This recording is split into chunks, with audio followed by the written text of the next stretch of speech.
Aleluia, glória a Deus. Como é bom a gente poder louvar, a gente glorificar, a gente exaltar o Senhor, estar na casa do nosso Deus, amém? Glória a Jesus. Abra comigo a sua Bíblia em Romanos, capítulo de número 8, versículo de número 18. Nós vamos ler a partir do versículo 18 até o versículo de número 25. E é bem provável que você ainda me ouça pregar nesse texto, alguns ou mais outros cultos, porque tenho meditado nele. E se existe uma coisa que, uma das grandes doutrinas cristãs fala sobre a perseverança dos santos. Fala sobre perseverarmos, sobre mantermos a nossa firmeza, o nosso caráter diante de Deus, a nossa vida, o nosso relacionamento, a nossa busca. Tudo isso envolve o aspecto da nossa perseverança. E compreender isso é salutar para a sua vida, é importante para você crescer como igreja, como cristão, como filho de Deus. E é por isso que eu quero compartilhar, eu quero meditar nesse texto, não só hoje, mas nós vamos continuar meditando nesse texto em algumas outras oportunidades, Deus assim nos permitir. Porque nós temos falado e temos pensado, muitas vezes, e temos ouvido muitos falar nesses dias sobre o retorno do Senhor, sobre a volta do Senhor Jesus. E isso é algo realmente extraordinário, é glorioso, é maravilhoso pensar na volta do nosso Senhor. Mas isso é glorioso, isso é extraordinário para aqueles que são filhos, para aqueles que são servos de Deus, para aqueles que têm a viva esperança de que quando Cristo vier, nós estaremos com Ele nas alturas, que quando Cristo vier, seremos chamados, ouviremos o som da trombeta, ouviremos o Senhor nos chamar e a igreja estará novamente reunida com o seu Senhor.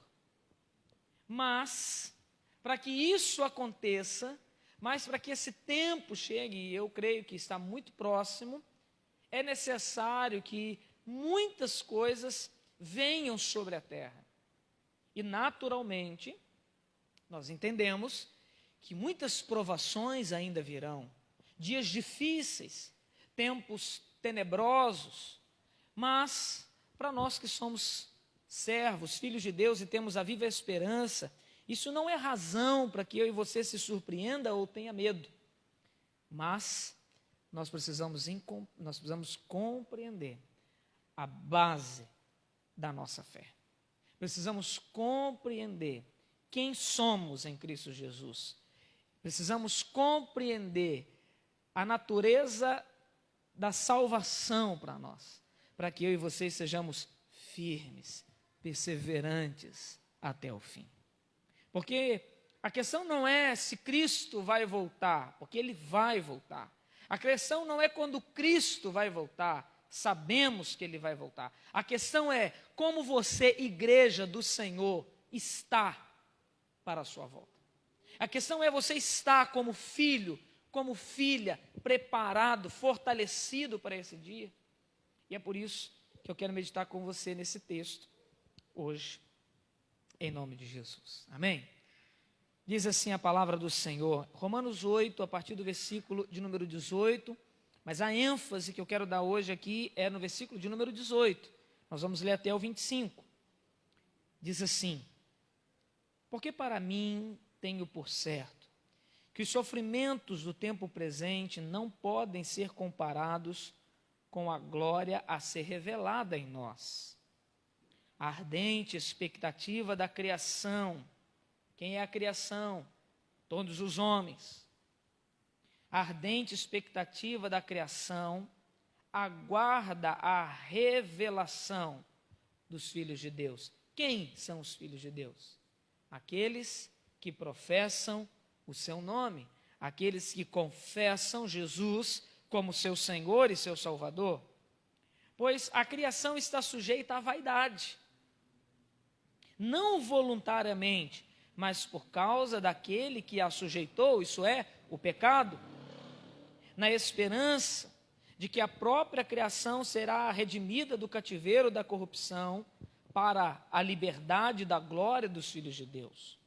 Porque sabemos que toda a criação, a um só tempo, geme e suporta as angústias até agora. E não somente ela, mas também nós. Preste atenção, irmãos.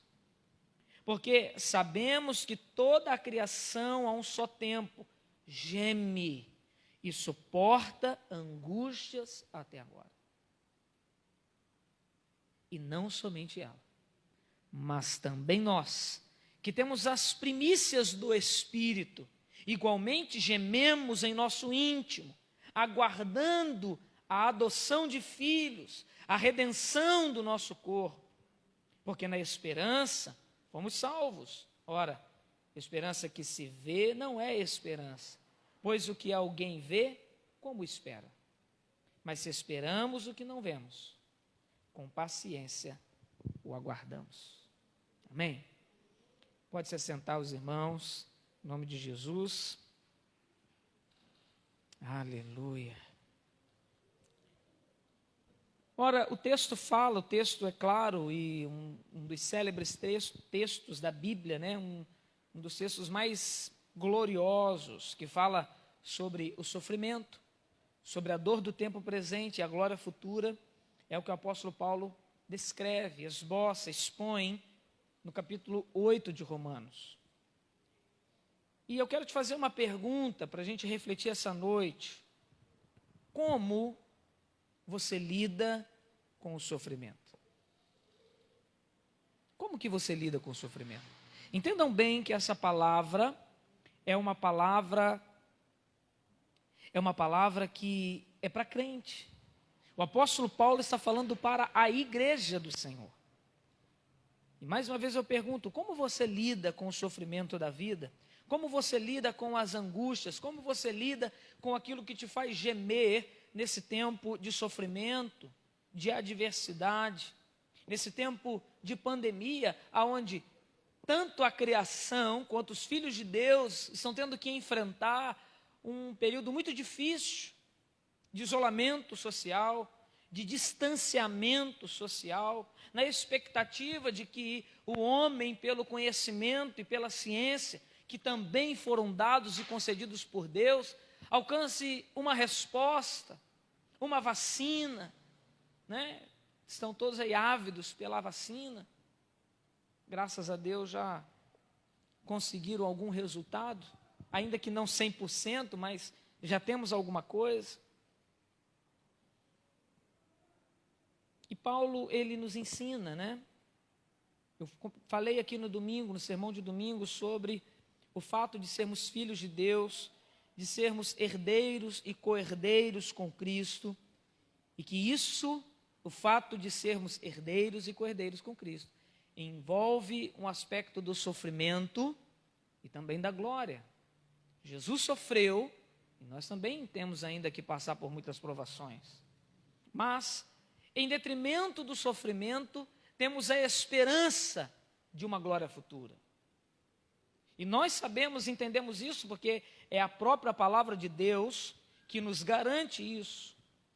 Então, nos versículos 18 a 25, Paulo, ele expõe sobre a questão do sofrimento. O sofrimento e a forma como lidamos com ele é uma questão urgente, é uma questão importante para o povo de Deus, no tempo presente e também naquele que ainda vai vir. E como que nós reagimos ao sofrimento, à angústia? Eu quero sintetizar da melhor forma possível aqui hoje. E primeiro é que o cristão, ele não precisa e não deve ficar surpreso. Tampouco, né, ser pego de surpresa. Por que que o cristão, ele não deve ser pego de surpresa? Preste atenção. Eu sei que o que eu vou dizer aqui hoje pode parecer chocante para muitos. Mas você não deve se surpreender com o sofrimento, com a dor e com a angústia, porque ele é inevitável. É inevitável que venham as dores, é inevitável que venham as angústias, é inevitável que venham as provações, é inevitável que venham tempos difíceis. O próprio Jesus, ele disse, no mundo tereis aflições. Por que Jesus falou sobre isso? Porque Jesus, ele não nos enganou, ele fala a verdade de todas as coisas. É por isso, irmãos, que a palavra de Deus é algo extraordinário. Porque a palavra, ela não nos engana, ela não nos ilude, mas pelo contrário, ela, em sinal de advertência, ela nos prepara e nos capacita, de maneira que eu e vocês sejamos atentos e não sejamos pegos de surpresa, mas tenhamos a compreensão clara daquilo que temos de enfrentar nessa vida. Então o sofrimento ele é inevitável, o dia mau é inevitável, ninguém está livre do dia mau, ninguém está livre de passar por um período de dificuldade, de adversidade. Paulo, ele escreveu isso também em sua carta aos Efésios, quando ele descreve a importância de estarmos revestidos da armadura de Deus. Em Efésios capítulo 6, Paulo fala sobre a armadura de Deus. E olha só o que Paulo diz lá nos versículos 10 a 13.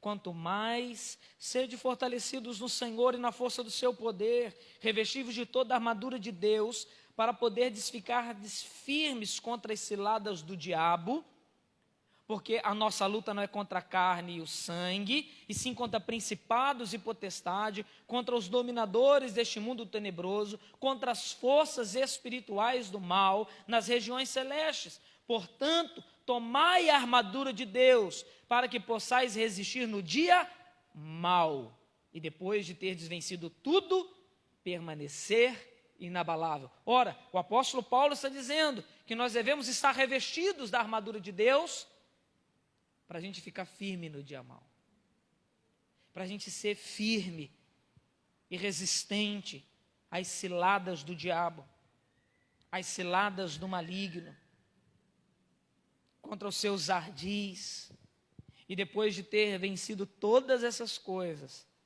permanecer inabaláveis.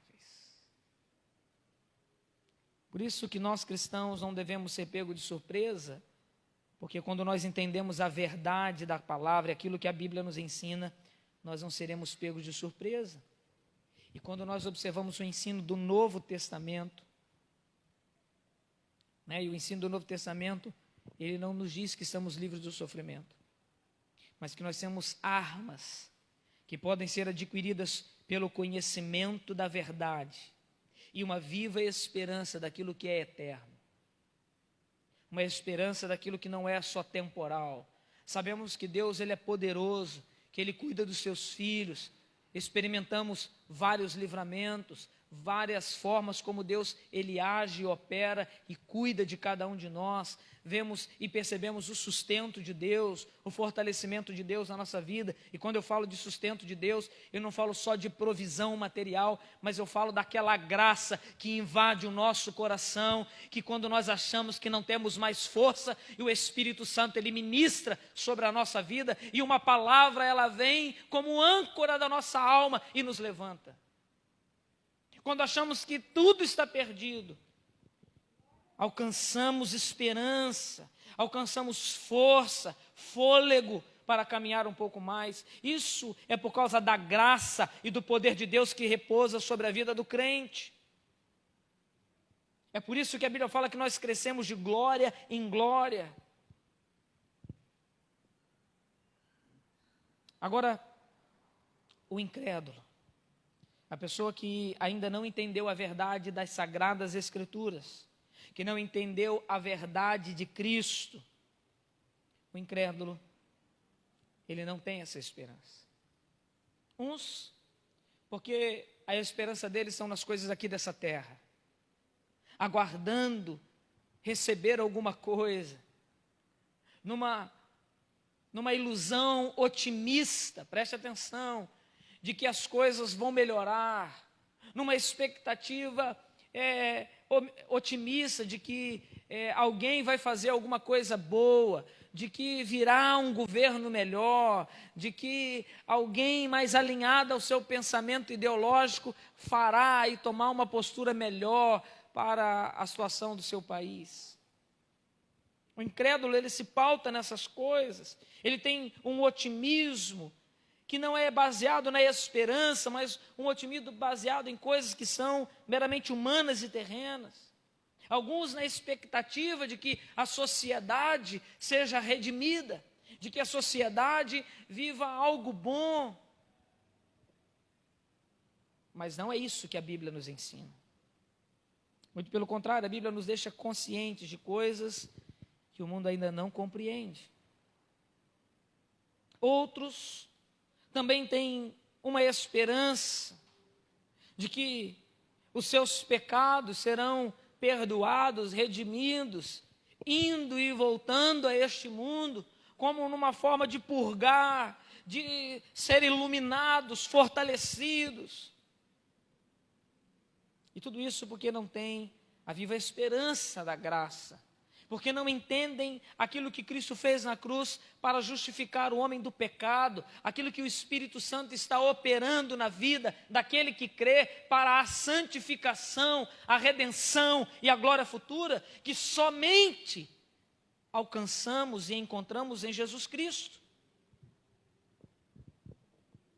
É claro que muitos cristãos, por falta de conhecimento, ou por ensinamentos errados, por falsos evangelhos que se pregam por aí, ficam surpresos diante da realidade e do sofrimento da vida. Se alguém disser e pregar que o evangelho é a resolução, preste atenção, é a resolução de todos os problemas e conflitos, e de que uma pessoa vai viver em inteira paz, em parte ele está errado. Vivemos em inteira paz porque temos uma paz que excede o entendimento. Uma paz que aquieta a nossa alma em meio à dor, em meio à dificuldade, em meio à adversidade. Isso é verdade. Mas dizer que a vida do cristão é um mar de rosa, dizer que ser cristão todos os problemas serão solucionados, é uma mentira. Grande parte dos problemas são solucionados, sim. Muitos por uma intervenção divina. Outros por causa de uma postura que é tomada em relação a uma vida de santificação. Porque muitos sofrimentos são causas de pecados, muitos sofrimentos são causas de pessoas agindo de maneira errônea e escolhem o fruto do seu erro. E aí, alguns sofrimentos da vida não são em detrimento do nosso pecado, às vezes em detrimento do pecado de outro, mas não somente isso, mas também pelas circunstâncias da vida à nossa volta. Por isso, meu querido, em nome de Jesus, entenda a realidade da vida. Encare a verdade da vida. A vida não é um conto de fadas, não é uma vida de ilusão. A vida pode ser vivida de uma forma muito boa. Sim, pode ser vivida de forma boa. É capaz de se ter uma vida agradável, de se ter uma vida feliz, sim. Mas não estamos livres de infortúnios.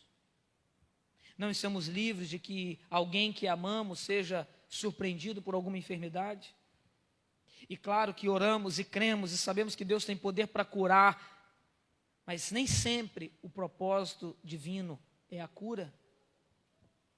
E vez por outra, alguém que amamos se vai. E temos que lidar com essa dor. E temos que lidar com o luto. E temos que lidar com a dificuldade, com o problema da vida.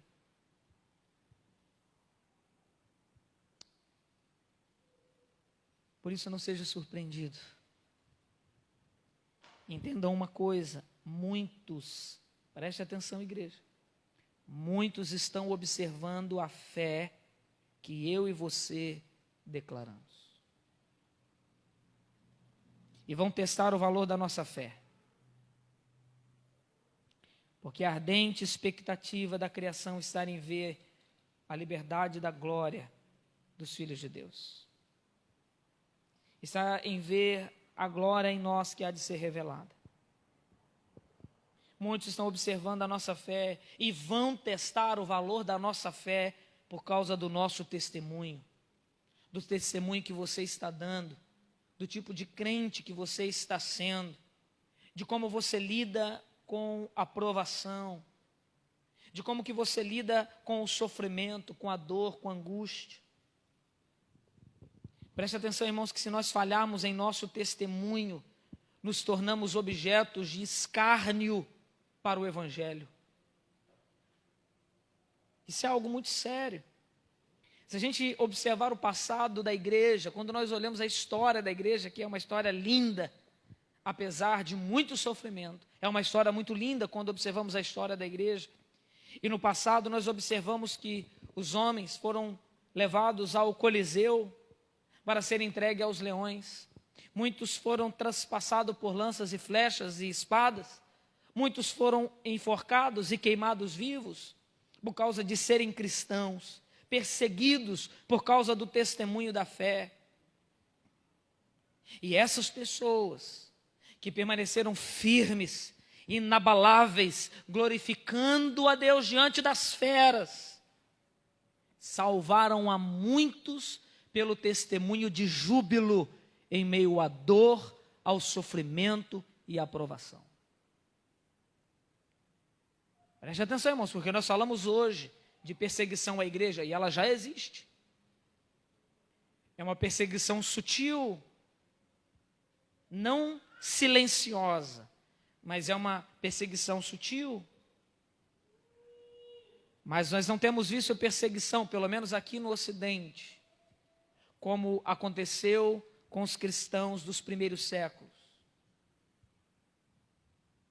Irmãos e irmãs, crentes, que se acharam dignos de sofrer a humilhação pelo nome de Jesus. Isso é uma coisa muito séria que vale a gente pensar, refletir na nossa vida. Qual é a firmeza, qual é o caráter da sua fé? Será que você está disposto a sofrer pelo nome de Cristo, pelo fato de você ser cristão? Os mártires do passado entenderam que o sofrimento era a coroa da glória. Que sofrer pela causa de Cristo, que sofrer pelo nome de Jesus, renderiam a eles honra e glória, não aqui, mas entendendo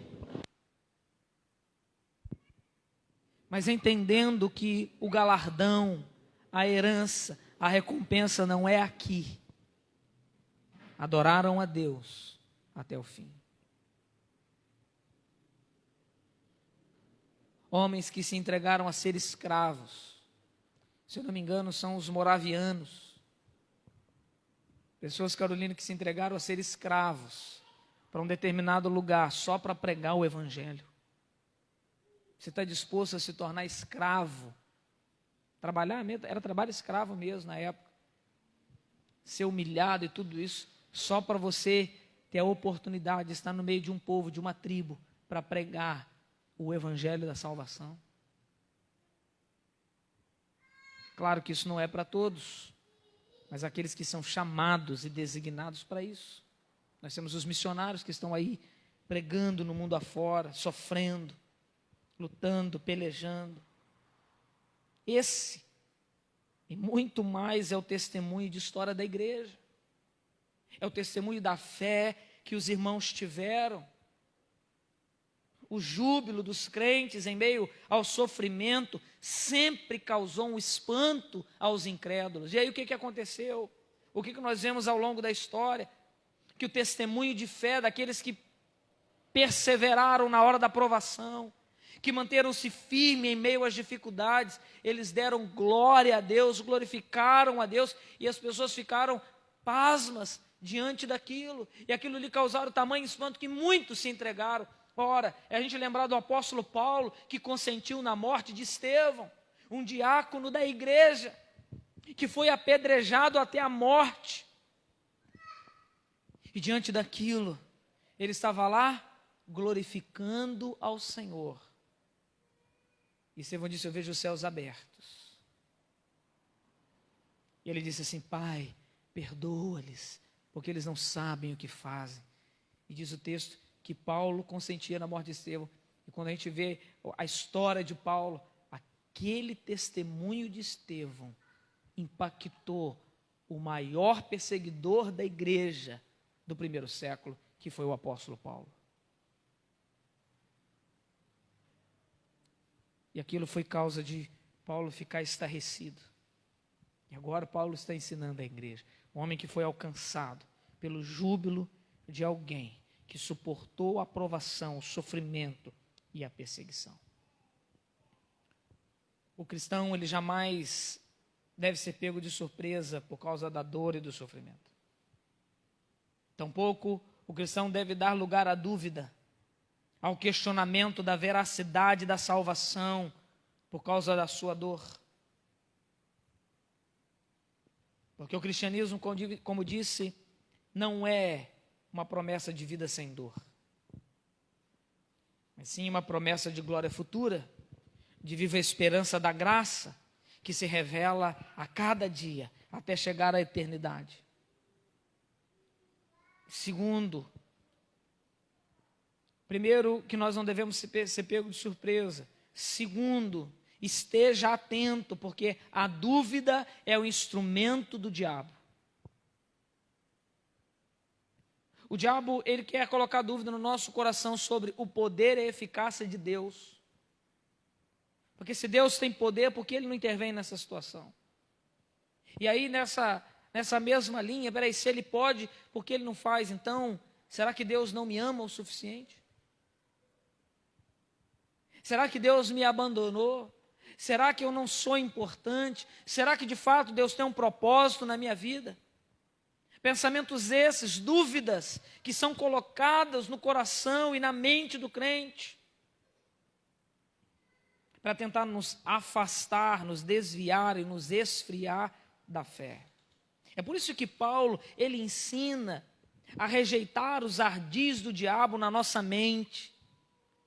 Eu já preguei aqui e disse que o maior campo de batalha é a nossa mente. É na mente que o diabo tenta com seus ardis nos enganar, nos enfraquecer, colocando dúvida acerca das verdades de Deus para a nossa vida. E é por isso que a maneira da gente eliminar os dardos inflamados do inimigo, como o apóstolo Paulo descreveu em Efésios capítulo 6, sobre a sua armadura, é o escudo da fé. Se você crer, se você confiar na palavra da verdade, nas sagradas escrituras, não na minha palavra, mas na palavra da escritura, a verdade da palavra, ainda que o inimigo tente lançar os seus ardis sobre a sua mente, você vai vencer. Não dê lugar à dúvida, mas antes tome o escudo da fé. Creia. Pastor, mas eu não estou compreendendo o momento. Ore. Leia a palavra, medita na palavra, busca na palavra. Algumas provações e sofrimentos nem sempre serão compreendidos por nós, mas devem ser levados com paciência e perseverança, sabendo que necessário é que passemos por algumas provações. E por que é necessário às vezes passar por provação? Porque a provação prova o nosso caráter. Porque o sofrimento prova a nossa fé, prova a nossa resistência. E querido, se você for aprovado na resistência da fé, tenha certeza que algo muito grande está reservado para você, não aqui, mas na eternidade e na glória. Nunca se abale por causa dos sofrimentos que você está destinado a passar nessa vida. Nem tenha dúvida do amor de Deus por causa disso. Às vezes o sofrimento ele vem porque na verdade ele está provando os pecados do seu coração. Muitas vezes Deus permite uma prova, um sofrimento, uma luta.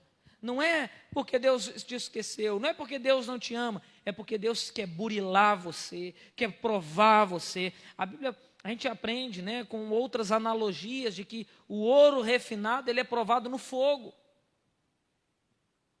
A fé dos grandes homens de Deus, quando nós lemos em toda a narrativa bíblica, foram provadas. A gente lembra do exemplo de Abraão, que Deus lhe deu um filho, era promessa, o homem já velho, não tinha, Se já foi difícil ter Isaac, agora você imagina um menino já crescido, Deus fala com Isaac, com Abraão me dá o Isaque, sacrifica o menino, oferece ele a mim. E aí Abraão vai, sobe até o monte para sacrificar o menino. Você já imaginou que prova de fé? E diante da fé, o que o Senhor fez? Abraão, não faça mal ao menino. E qual foi a palavra de Abraão quando o menino perguntou: pai, temos aqui a lenha, temos o cutelo, temos tudo preparado para o fogo do holocausto, mas onde está o cordeiro? Qual foi a resposta de Abraão?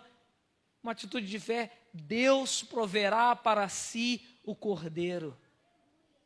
Deus proverá para si o cordeiro. Aquela declaração profética de Abraão foi uma declaração de fé daquilo que Deus ia prover para ele, mas aquilo que também iria se prover para nós, porque para si foi provido o Cordeiro de Deus, isso é Cristo, para mim e para você. Para que nem eu nem você sejamos mais necessário ser sacrificado, mas antes suportar, manter firme a nossa convicção de fé. Daniel foi provado, querido. Quando foi, né? E aí você vai com medo do manjar? Não. Permaneceu firme, não retrocedeu, não comeu dos manjares do rei, se absteu das coisas daquela época, mas permaneceu fiel a Deus. Ananias, Azarias e Misaías, Sadraque, Mesaque e Abednego, não se curvaram diante do ídolo, foram lançados na fornalha. Deus não impediu que eles fossem lançados na fornalha, mas lá, durante aquele fogo, o servo do Senhor, o próprio Deus, uma teofania, Deus se manifestando com eles ali, era o quarto homem da fornalha. Deus mostrou àqueles homens que mesmo diante da provação, diante da fornalha, estaria com eles. Não significa que eles foram livrados do sofrimento. É claro que nós sabemos que mal algum aconteceu àqueles homens. Qual é o fogo que você está sendo provado hoje?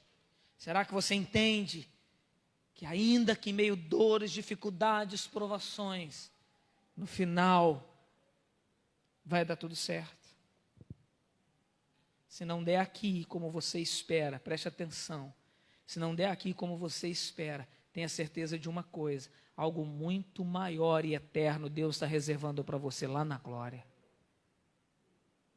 Porque essa vida é passageira, irmãos. Um homem vive em média 70, 80 anos. Uma média, uns vivem um pouco mais.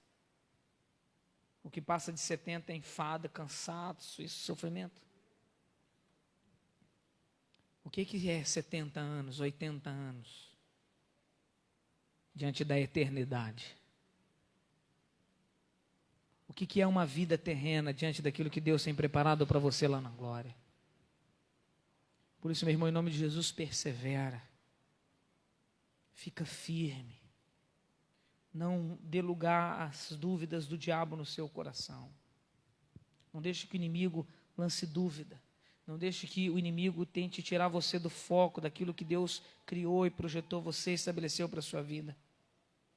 Muitas dúvidas que o inimigo tenta colocar no coração das pessoas é simplesmente para fazê-los desviar do caminho. Às vezes a bênção está tão perto. Às vezes as coisas estão tão perto, nós não conseguimos enxergar o que está do outro lado da montanha, mas Deus está separando o melhor para você nessa vida. Fica firme, aguente firme, seja disposto, terceiro, e seja disposto a servir a Cristo, independente do preço que você tenha que pagar. Será que você está disposto a servir a Cristo independente do preço? Vamos ver o que Jesus disse. Lucas capítulo 9, versículos 57 e 58.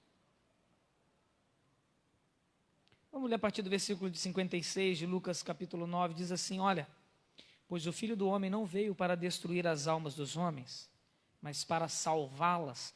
Preste atenção, para salvá-las. É preciso entender que o propósito de Cristo é salvar o homem. O propósito de Cristo nunca foi dar riqueza ao homem. O propósito de Cristo nunca foi, aquilo que se prega por aí, uma vida de triunfalismo. Não quer dizer que nós não temos triunfo. Eu vou falar mais sobre isso. Mas o Filho do Homem veio não veio para destruir as almas dos homens, mas para salvá-las. E indo a caminho fora, alguém lhe disse: seguir-te-ei por onde quer que fores. E aí Jesus lhe respondeu uma indagação para fazer-o pensar. As raposas têm seus covis, e as aves do céu ninhos, mas o Filho do Homem não tem onde reclinar a cabeça. Você quer me seguir? Você quer me servir? Aí Jesus põe ele à prova, põe o pensamento dele à prova. Fala assim: olha, você quer caminhar comigo? Mas você está disposto a pagar o preço? Porque eu não tenho aonde reclinar a cabeça. Eu não tenho aonde dormir. O que Jesus estava dizendo? Eu não estou oferecendo vida fácil para você, estou te oferecendo salvação. Perdão dos seus pecados. Você está disposto? Quando nós estudamos a Bíblia e vemos no Novo Testamento sobre o verdadeiro discipulado cristão, é um discipulado de perseverança, é um discipulado de suportar as coisas dessa vida, é um discipulado de estar disposto a enfrentar a própria carne, a própria vontade, de abrir mão dos prazeres dessa vida. Não quer dizer que você não possa desfrutar de boas coisas aqui, mas o desfrutar das coisas dessa terra nunca pode ou deve ser o alvo do cristão. Será uma consequência da nossa vida e do nosso relacionamento com Deus. É claro que você pode ter dias de desfrute, você pode viver bem, mas esse não é o maior propósito. A Bíblia nos alerta do mal, desse mundo mal, e que é por esforço que se ganha o reino de Deus. É por esforço. Qual é o esforço? A perseverança, o manter a fé, o não abrir mão de quem Cristo é, de ser grato por aquilo que Ele fez, para salvar a alma do pecado, para libertar do pecado, para libertar você de todo o mal do seu coração, de fazer você enxergar a vida de fato como é, de você encarar a verdade de si mesmo. É claro que encarar a verdade de si mesmo não é algo agradável. Não é agradável você conseguir olhar no espelho, revelado pela palavra de Deus, você encarar que você é muitas vezes orgulhoso, soberbo, cobiçoso. Que às vezes o coração e a mente está cheio de luxúria, cheio de cobiça, cheio de ídolos, de vaidades. É difícil. Mas Jesus nos chamou para perseverar e arrancar os ídolos do coração, e arrancar a maldade do nosso coração. Ora, Jesus veio para destruir as obras do maligno, e o maligno tem inflamado as pessoas. É só a gente observar como é que está o mundo, e a gente vê aquilo que o diabo tem feito com o mundo. No mundo não há esperança de mudança. Olha só o que o apóstolo Paulo falou em 2 Timóteo, capítulo de número 3. Estou caminhando para o fim. 2 Timóteo 3, a partir do versículo 1. Olha só o que diz a palavra. Sabe, porém, isso: nos últimos dias sobrevirão tempos difíceis. Pois os homens serão egoístas, avarentos, jactanciosos, ou seja, vaidosos, soberbos, arrogantes, blasfemadores, desobedientes aos pais, ingratos, irreverentes, desafeiçoados, ou seja, sem afeição de si mesmo. Olha só, a gente vê esse monte de doença aí da alma que as pessoas estão sofrendo. Implacáveis, caluniadores, sem domínio de si, cruéis, inimigos do bem, traidores, atrevidos, enfatuados, mais amigos dos prazeres que amigos de Deus, tendo forma de piedade. O que é forma de piedade? Forma de uma vida santa, casta, bonita, tendo forma de piedade, negando, entretanto, o poder. Poder de quem? De Deus. Foge também destes, pois entre estes se encontram os que penetraram sorrateiramente nas casas e conseguem cativar mulherinhas sobrecarregadas de pecados, conduzidas às várias paixões, que aprendem sempre e jamais podem chegar ao conhecimento da verdade. De modo, porque Janes e Jambres resistiram a Moisés, também esses resistiram à verdade, são homens de todos corrompidos na mente, réprobos contra a fé. Eles, todavia, não irão avante, porque a sua insensatez será a todos evidente, como também aconteceu àqueles. Tu, porém, presta atenção, tu, porém, tens seguido de perto o meu ensino, o apóstolo Paulo falando a Timóteo, e também a nós, o meu ensino, procedimento, propósito, fé, longanimidade, amor, perseverança, as minhas perseguições e os meus sofrimentos, quais me acontecem em Antioquia, Icônio e Listra, que várias perseguições tenho suportado, de todas, entretanto, me livrou o Senhor. E olha que Paulo foi fustigado com vara, foi apedrejado, foi açoitado, foi preso, humilhado.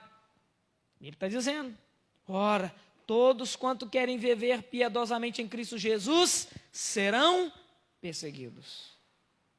Mas os homens perversos e impostores irão de mal a pior, enganando e sendo enganados. Persevera. Não abra mão daquilo que Deus tem para você. A profecia bíblica, ela nos alerta que muitos males ainda estão por vir.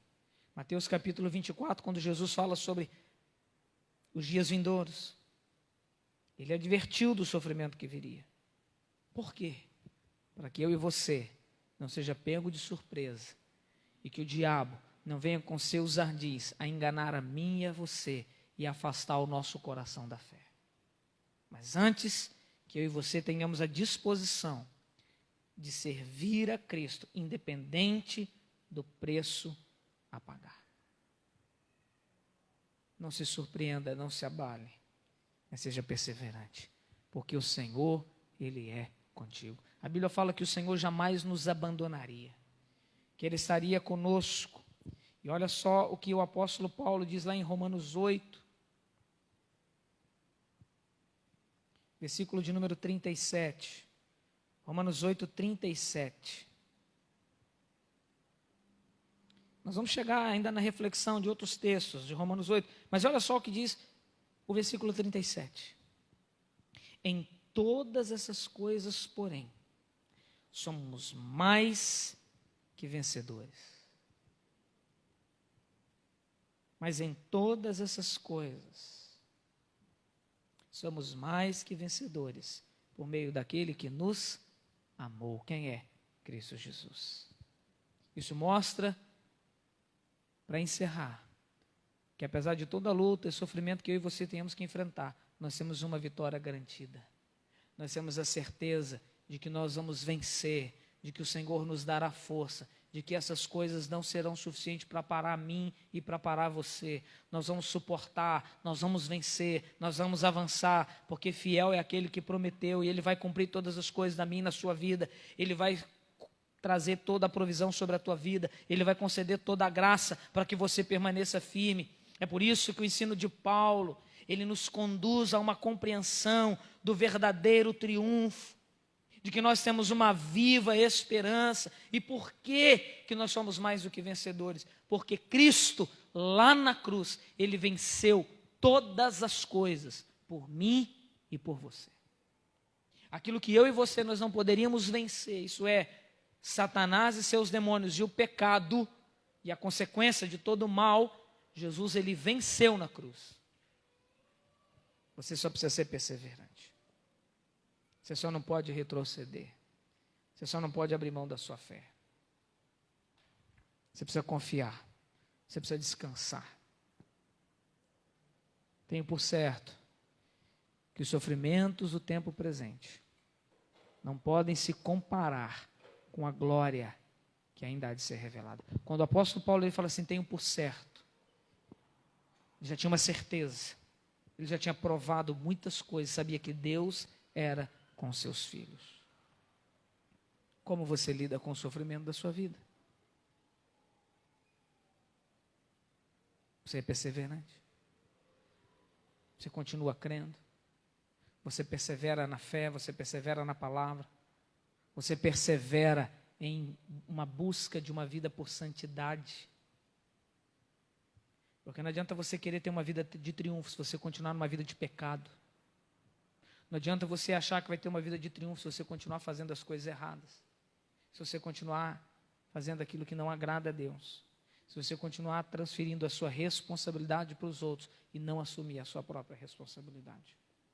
E não fazer o que você sabe que você tem que fazer. Como você lida com o sofrimento. Que você possa pensar e refletir essa noite. Essa palavra, entenda bem, não é para desanimar você. Essa palavra é para apresentar a você a realidade. De que o Evangelho ele não traz nenhuma ilusão para nós. Ele traz a verdade. Ele nos mostra que temos muitas coisas a enfrentar, mas que nós temos uma esperança. Nós temos uma certeza em Cristo Jesus. Seja qual for a luta, Deus está com você. No mundo tereis aflições, mas tem de bom ânimo. Foi o que Jesus disse. E ele venceu. E se ele venceu, preste atenção, nós somos mais que vencedores.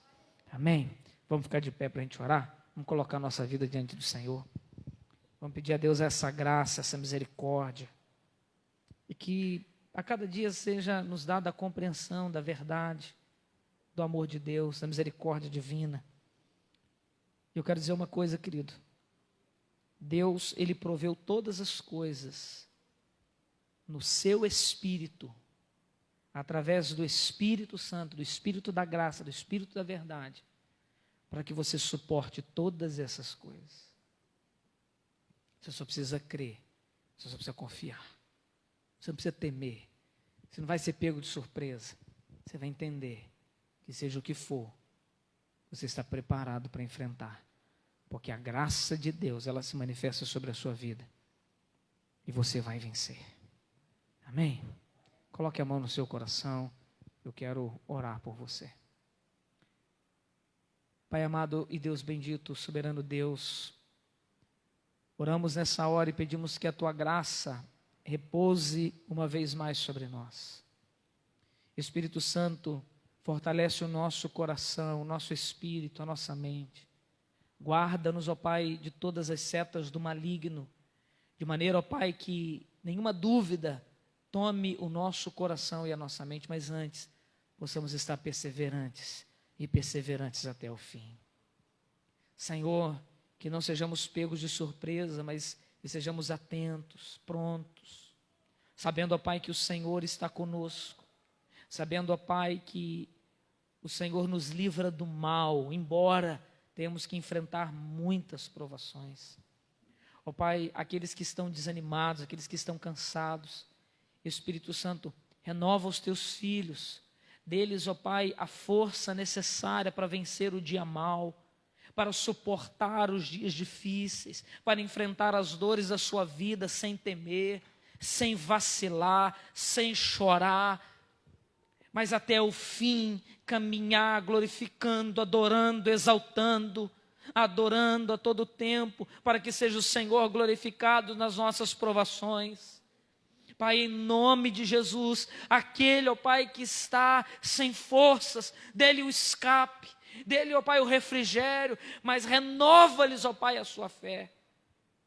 Ó Pai, que sejamos perseverantes até o fim, e que o nosso testemunho seja, ó Pai, tão bravo, tão solene, como foram dos homens do passado, Ó Pai, que as pessoas ao olharem para nós, vejam em nós o brilho da Tua glória, a graça revelada sobre a nossa vida, sobre o nosso testemunho, sobre a nossa fé. Pai, por isso eu te peço, abra-nos o entendimento da fé, abra-nos o entendimento da Tua verdade, da Tua palavra, que não sejamos enganados, mas sejamos fortalecidos. Pai, eu te peço, recebe a oração do Teu povo, recebe as súplicas dos Teus servos. Ó Pai, tem de misericórdia no momento da angústia. Ó Pai, traga o livramento. Senhor, em nome de Jesus, eu lhe peço, ó Deus, pelo Teu agir, pelo Teu eterno poder, pela soberania do Senhor, por Tua graça, por Tua misericórdia e por Tuas promessas. Ó Pai, livra o Teu povo, sustenta os Teus filhos e dá-nos a Tua graça.